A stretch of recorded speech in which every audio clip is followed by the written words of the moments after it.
Hi, we're going to look at how we import data from the portal, the backup data, and import that into backapp. So here we are in the control panel, and we're going to download the data for this organization, a test organization distraction, and we're going to choose this one here, the most recent one, the 26th of the 7th. So what we need first off is the XML file. The XML file, it has all the financial records, and then we're going to download the attachments. So we've just been sent an email. We'll go to that email and click on the link. So here's our email that's arrived, and we simply click on this link here and it will take us to the download page.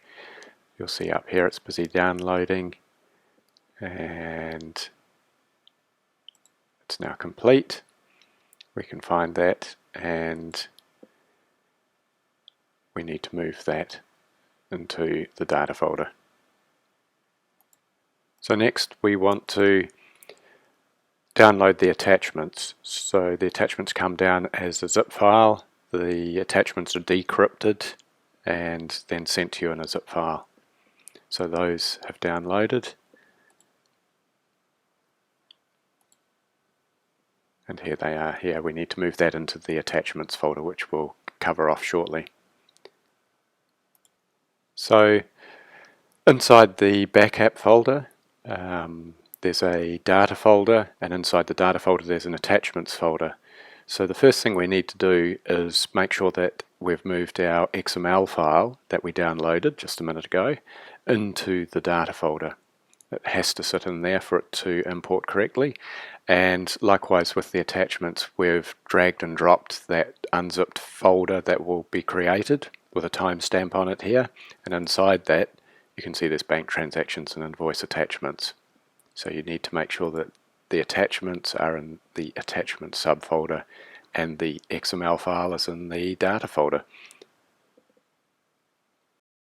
So we've now opened up backup, and we're sitting at the import data tab, and you'll see there's a couple of steps here. The first one we've already done, so that's downloading the data and placed it in the appropriate subfolders, and now we're going to select those files and then we're going to import them.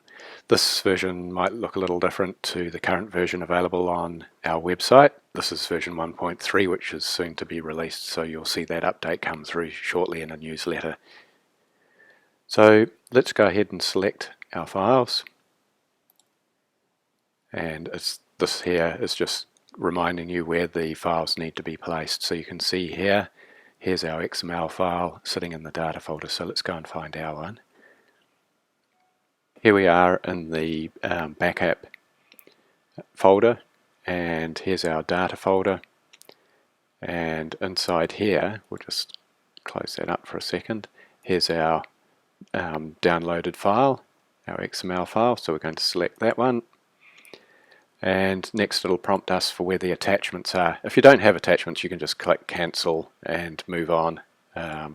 So here's our attachments folder, but we do need to select the actual subfolder that was downloaded or unzipped, and this is the one here that we're going to select.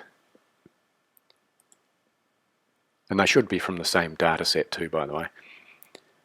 Okay, so we're ready to go. So we click import. That takes a few minutes. It can take a while if you've got huge amounts of data, so do be patient. Once the import is started, just let that run, and there will be a notice that pops up at the end of the process and gives you a summary of what actually was imported. So here we have the window that pops up and gives you a breakdown on what was imported during that process, and you can just close that now. So to check your data that you've imported now, we can just go straight to browse, and we'll click here, organization. It's a demo organization in here, and we can have a look at some data. So here we see a simple invoice. So that's it. Thank you for watching.